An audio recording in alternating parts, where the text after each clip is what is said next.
بسم الله الرحمن الرحيم السلام عليكم ورحمة الله تعالى وبركاته وعنو وناكسن صاحب يال هالكن وحلك وررك كسو دوادا ورك حلك وررك قضبدا داون دونتان waxaa kamida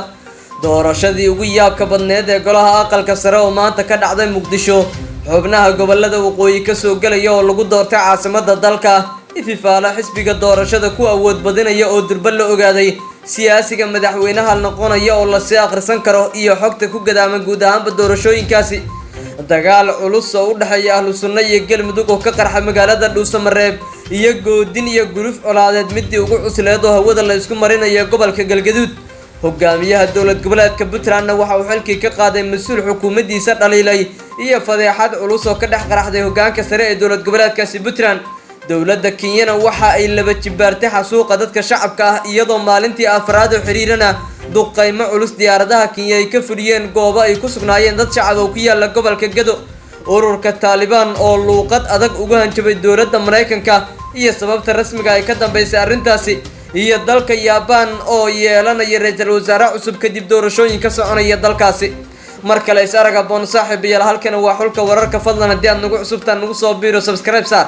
like da share la wadaag saaxiibada aragtaadana waa inoo muhiim comment nagu reeb waxa naga xasuusina hadii aad joogto waqtiga salaadina aad soo gudato waajibka rabbi kadibna dib ugu soo laabato daawashada muuqaalkan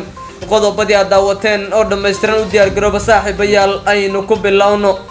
magaalada caasimada ah ee Muqdisho gaar ahaan teendhada Afisyoon ee xayndaabka garoonka diyaaradaha Dancadde Airport ee magaalada Muqdisho ayaa lagu qabtay doorashada 6 kursi oo kamid ah xubnaha golaha aqalka sare ee baarlamaanka soo aadan ku matalaya gobolada waqooyi doorashada oo ka duwaneed kuwii hore ayaa waxa xubnaha ka qayb galayay ay ahaayeen 11 musharax kuwaas oo ama 11 kursi oo ay 22 musharax ku loolamayaan 6 musharax ee maanta soo baxday ayaana waxa ay kala ahaayeen xubno saameyn kala duwan kula siyaasadaha sanadihii la soo dhaafay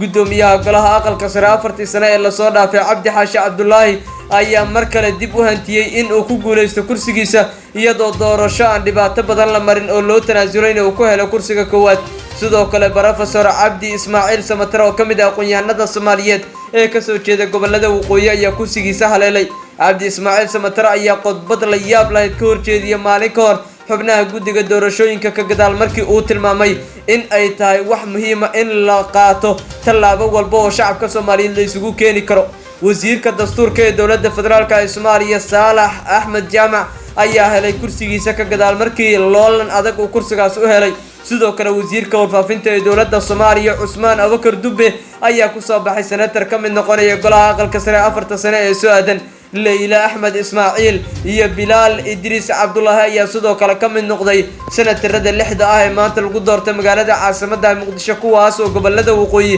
ama Soomaaliland ku matali doona 4 sano ee soo aadan ka mid noqoshada xubnaha golaha aqalka sare ee baarlamaanka soo aadan intaas kadib doorashada dhacdayna waxa ay sii bilaabmisay durbacida ku guuleysan karta musharaxa madaxweynaha 4 sano ee soo aadan hogaamin kara dalka madaxweynaha tan dalka hogaamiye Maxamed Cabdullaahi Farmaajo ayaa guul daradii ugu qaraareed dhabarka loo suray ka gadaal markii hal qof oo kaliya uu ku yeeshay 6 qof ee maanta guuleysatay halka qof ee sida la aaminsan yahay xukuumadda madaxweyne Maxamed Cabdullaahi Farmaajo la dhacsan waa wasiirka dastuurka ninka la yiraahdo Saalax Axmed Jaamac sidoo kale wasiirka warfaafinta Cusmaan Abubakar Dube ayaa la ogaaday in saacadihii ugu dambeeyay lagala wareegay xulufaysiga Maxamed Cabdullaahi Farmaajo isla markaana uu weecday dhanka ra'iisul wasaaraha tan xilka haya ee Maxamed Xuseen Roble oo la aaminsan yahay in galaangal siyaasadeed oo culus uu la leeyahay xubnaha damul jadiid la isku yiraahdo ee majaraha u haya madaxweynihii hore ee dalka Xasan Sheekh Maxamuud haddaba Professor Cabdi Ismaaciil Samatar iyo sidoo kale ninka lagu magacaabo Cusmaan Abubakar Dube ayaa la aaminsan yahay inay yihiin dhanka Xasan Sheekh Maxamuud sidoo kale Cabdi Xaashi Cabdullaahi ayaa la dhacsan siyaasadda uu wato Xasan Cali Khayre Saalax Axmed Jaamac ayaa taageersan Maxamed Cabdullaahi Farmaajo iyada oo Leila Ahmed Ismaaciil iyo Bilal Idris Abdullah la aaminsan yahay inay aad ugu galaangalo yihiin Sheekh Shariif Sheekh Axmed si kastaba ahaatee xubnahan ayaa ka dhigan in doorashadan ay tahay mid kulul oo maanta ka dhacday magaalada Muqdisho isla mar ahaantaana xubnaha gobolada waqooyi doorashooyinkiisa lagu qabtay magaalada caasimada ee Muqdisho dhinaca kale markaan eegnana saaxiibayaal guluf colaadeed oo culus ayaa ka taagan deegaano dhowr oo ka tirsan gobolka Galgaduud halkaas oo ay fooda isku dareen siyaasadda dadka isku haya ee maamul goboleedka galmudug iyo ururka ahlu sunna wal jameeca ciidamo iyo dad shacab oo taageersan hoggaanka sare ee ururka ahlu sunna wal jameeca ee dib u abaabulka ka bilaabay deegaano hoostaga gobolka mudug iyo galgaduud ayaa waxay mar kale dhaqdhaqaaqyo ciidan ka wadaan deegaano hoostaga gobolkaasi wararka ka imaanaya degmada Guraceel ee gobolka galgaduud ayaa ku waramaya in is-urursi shacab iyo abaabul culus uu ka soconayo degmadaasi isla markaana laga baqdin qabo dagaal halkaasi ka qarxa qaar ka mid ah waxgaradka odayaasha dhaqanka ayaa gelinkii dambe sheegay inay diyaar u yihiin inay la dagaalamaan maamulka galmudug garab istaagana ururka ahlu sunna wal jameeca dhinaca kale ciidamada militariga Soomaaliya ee ka howlgala gobolka galmudug ayaa waxa ay maanta Arbacada duulaan ku qaadeen waqooyiga gobolka galgaduud oo muddooyinkii la soo dhaafay abaabul ay ka wadeen ciidanka taabacsan ahlu sunna wal jameeca ciidamada ka tirsan militariga Soomaaliya ayaa ka ambabaxay magaalada Dhuusamareeb waxaana ay gaareen deegaanka Balibire oo u dhaxaysa caasimadda Dhuusamareeb ee galmudug iyo deegaanka Bohol halkaas oo saldhigyo kala duwan ay ka sameysteen si kastaba xaalku aaday dagaalada qaraar ee ka soo cusbanaanaya deegaanada galmudug ayaa ku soo aaday iyadoo siyaasadda guud ee deegaanada maamulkaasi ay kacsan tahay qodobka xiga warkayga ku jira markaan eegnana saaxiibayaal madaxweynaha dowlad goboleedka Puntland Saciid Cabdullaahi Deni ayaa xilkii ka qaaday mas'uul sare oo dhaliilay maamulkiisa kaasi oo ku noolaa ama qayb ka ah mas'uuliyiinta xelalka sare ka haya deegaanada dowlad goboleedkaasi Puntland madaxweynaha maamulka Puntland Saciid Cabdullaahi Deni ayaa xilkii ka qaaday siyaasad dhaliilay xukuumaddiisa iyadoo maalmihii la soo dhaafayna ay aad u sii kordhayeen tallaabooyinka uu qaadaya Saciid Deni kuwaas oo lagu la dagaalamayo siyaasiyiinta ka aragtida duwan ee xukuumaddiisa Saciid Deni ayaa muddooyinkii ugu dambeeyay caburiyay siyaasiyiin kala duwan oo qayb ka yihiin musharaxiinta u tartamaya xilka xildhibaanimada labada gole ee baarlamaanka dalka Saciid Deni ayaa xilka qaadista ku sameeyay gudoomiyaha hay'adda wadooyinka dowladda goboleedka maamulkaasi Puntland ka gadaal markii sida la sheegay uu ninkaasi aad u dhaliilay hanaanka dib u dhiska wadooyinka maamulkaasi warkayga ayaa wiilasha ku haysan saaxiibayaal qodobo kooban ayaana inoo haraya markan ciidamada Kenya ayaa laabay dhibaatooyinka ay ku hayaan shacabka ku dhaqan gobolka Gedo ka gadaal markii duqeymo culus saacadii la soo dhaafay ay ka fuliyeen goobo ay ku sugnaayeen dad shacab oo ku yaala gobolkaasi Gedo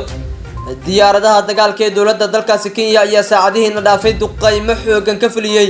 goobo kala duwan oo ku yaala gobolkaasi Gedo halkaas ay ku sugnaayeen dad shacab diyaaradaha dagaalka ee dowladda dalkaasi Kenya ayaa si gaar ah duqeymaha waxay kaga fuliyeen goobo tuulooyin oo ay ku sugnaayeen dad shacab oo ku yaala duleedka degmada Ceelwaaq ee gobolka Gedo wararka ayaa sheegaya in duqeymahaasi saacadii la soo dhaafay dhacay ay geysteen khasaare isugu jira dhimasho iyo dhaawac oo soo gaaray dad rayida ilaa ayaa tan lama xaqiijin khasaaraha rasmiga ah saacadii dad ku dhaqan gobolka Gedo ayaa warbaahinta u sheegay in khasaaruhu ay sii kordhayeen saddexdii maalmood ee nadaafa ayaa waxaa kordhay duqeymaha diyaaradaha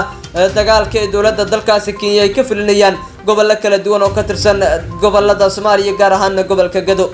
ururka Taliban warkiisa markaan eegnana saaxiibayaal waxay goodin adag hawada u mariyeen dowladda dalkaasi Mareykanka oo ay hawada sare inay ku soo xadgudubta kaga digeen dowladda ku meel gaarka ah ee Taliban ay ka aasaastay Afghanistan ayaa uga digay Mareykanka inuu joojiyo ku xadgudbidda hawada Afghanistan si looga hortago cawaaqib xumo arrintaasi ka dhalata bayaan laga soo saaray magaalada Kabul afayeenka xukuumadda Taliban Sabihullah Mujahid ayaa lagu sheegay in duqeymaha diyaaradaha aan duuliyaha lahayn ee Mareykanka ay ka geystaan gudaha Afghanistan ay xadgudub yihiin waxaan ugu baaqaynaa dhammaan wadamada gaar ahaan Mareykanka inay ula dhaqmaan Afghanistan iyadoo la tixraacayo xuquuqda caalamiga ayaa lagu yiri bayaankan bishii la soo dhaafay Taliban ayaa la wareegay dalkaasi ka gadaal markii